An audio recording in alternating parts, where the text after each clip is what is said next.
മാറ്റമില്ലാത്തതാണ്. അതുകൊണ്ട് ഈ വചനം കേൾക്കുന്ന ഏവരുമായുള്ളവരെ മരണം നിശ്ചയമാണ്. എവിടെ ചെന്നാലും ക്യൂവാ, എവിടെ ചെന്നാലും വാഹനത്തിന് ഇപ്പൊ ക്യൂവാ.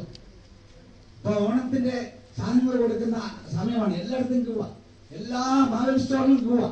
ഈ ഓണത്തിന് ഒരു ഈ മരണത്തിന് ഒരു ക്യൂ ഉണ്ട്. ഈ വചനം കേൾക്കുന്ന ഏവരുമായി ജാതി ഏതും ആയിക്കോട്ടെ, മതം ഏതായിക്കോട്ടെ, പ്രായം ഏതായിക്കോട്ടെ, ആരും ആയിക്കോട്ടെ, ഇതിനകത്ത് ഒരു ക്യൂ ആണ്. അതിൽ ഒരു സ്ഥലത്ത് നീ നിൽക്കുന്നുണ്ട്. ഒരുപക്ഷെ കുഞ്ഞായിരിക്കാം, ഒരുപക്ഷെ ക്യാൻസർ രോഗിയായിരിക്കാം, ഒരുപക്ഷെ ആരോഗ്യമാണ് കുഴഞ്ഞു വീണ് മരിക്കുക. ഈ മരണമെന്ന ക്യൂവില് നിങ്ങൾ ഓരോരുത്തരും നിൽക്കുന്നുണ്ട്. വലിയ താമസമില്ലാതെ ഈ നോടിക്കുന്ന സമയം കൊണ്ട് ഈ ഭൂമിയിൽ രണ്ടുപേരും മാറി. ഇത്രയും സമയമുണ്ട്. ഇന്നലെ തന്നെ ഞങ്ങൾ താമസിക്കുന്ന പട്ടിക്കാടിനടുത്തുള്ള സ്ഥലത്ത് 5 മരണം നടന്നു. നന്ദിയോടെ സ്തോത്രം. ഞാൻ ഈ ഭവനത്തില് വന്ന് ഇവിടെ ഒരു വാക്ക് പ്രാർത്ഥിച്ച് ഞാൻ പോയി ദൗഡം മരിച്ചെന്ന് പറഞ്ഞ് എന്റെ ജേഷ്ഠൻ മരിച്ചു. അവിടെ ചെന്നപ്പോൾ അതിന്റെ തൊട്ടങ്ങാപ്പുറം മറ്റൊരാൾ മരിച്ചു. ഏത് സമയത്തും മരണം. എന്നാൽ മരണത്തിന് മുമ്പേ നിങ്ങളുടെ ജീവിതത്തെ ഒരുക്കേണ്ടത് ഈ വചനപ്രകാരം അതിൻ്റെ ആവശ്യമാണ്.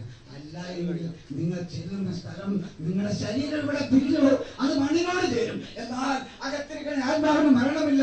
അത് നിത്യ നരകത്തിൽ ചെന്നെത്തുള്ള പരമസത്യം ഈ പ്രാരംഭത്തിൽ വിളിച്ചറിയിപ്പാൻ ഒരു ദൈവദാസൻ എന്നുള്ള നിലയിൽ അത് എനിക്ക് കടപ്പാടുണ്ട്. അത് ഞാൻ നിർവഹിക്കുന്നത്. അതുകൊണ്ട് ഇന്ന് കർത്താവിൽ മരിച്ച വിശുദ്ധന്മാരാണ് ഉയർത്തെഴുന്നേൽക്കുന്നത്. അവരാ ഭാഗ്യവാന്മാരെ. എന്നാൽ ആ ഭാഗ്യാവസ്ഥ കിട്ടണമെങ്കിൽ അതിനു മുമ്പ് ഒരാവശ്യം കൂടെ ഉണ്ട്. അതാണ് 32-ാം സംഘത്തെ 1-ാം വാക്യം.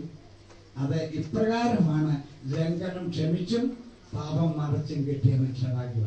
നിന്റെ പാപത്തെ ക്ഷമിച്ച് കിട്ടിയതിന് ഉറപ്പുണ്ടെങ്കിൽ യേശുക്രിസ്തുവിന്റെ രക്തത്താലല്ലാതെ പാപമോചനം ഇല്ല, ഇല്ല, ഇല്ല. ഒരു കർമ്മത്തിനും സാധ്യമല്ല. മാഷുക്ക് വേണ്ടിയല്ല ഞങ്ങൾ ഈ സംസാരിക്കുന്നത്. മാഷ് ഇവിടെ ഇല്ല. അദ്ദേഹത്തിന്റെ ബോഡിയാണ്, ചലനമറ്റ ശരീരം ഇവിടെ കിടക്കുന്നത്. അത് നമുക്ക് എല്ലാവർക്കും അറിയാം. മാഷ് പോയി. എവിടേക്ക് പോയി? പോകേണ്ട സ്ഥലത്ത്, അദ്ദേഹത്തിന് വേണ്ടി ഒരുക്കിയ സ്ഥലത്ത്. അത് അദ്ദേഹത്തിന്റെ ജീവിതത്തെ അത് കണക്കാക്കിയിരിക്കും. അദ്ദേഹത്തിന്റെ വിശ്വാസത്തെ കണക്കാക്കിയിരിക്കും. അദ്ദേഹം വിശ്വസിച്ച് അതേപോലെ ജീവിച്ച് അതേപോലെയാണ് മരിച്ചതെങ്കിൽ നിത്യതയിൽ, അല്ലെങ്കിൽ എനിക്കറിഞ്ഞു.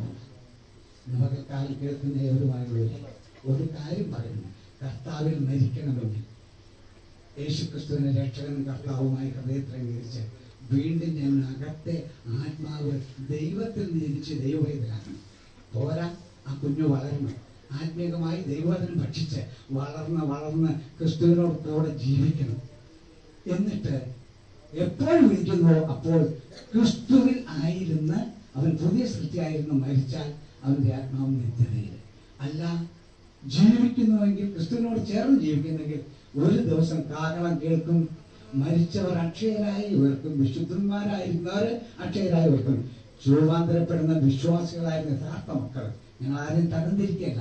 ഈ വചനം ഇത് വിശുദ്ധമായുള്ള സത്യവേദ പുസ്തകം അതുകൊണ്ട് പറയുക. അതുകൊണ്ട് വിശുദ്ധരായി ജീവിക്കുന്നവര്, ക്രിസ്തുവിനായിട്ടുള്ള വിശുദ്ധന്മാരെ അത് ദൈവരാജ്യത്തിൽ രൂപാന്തരപ്പെട്ട് ചെയ്യും. അത് പങ്കാളികളാകുവാൻ ഓരോരുത്തരെയും അത് ക്ഷണിച്ചുകൊണ്ട് ആരും തള്ളപ്പെട്ടു പോകരുത്.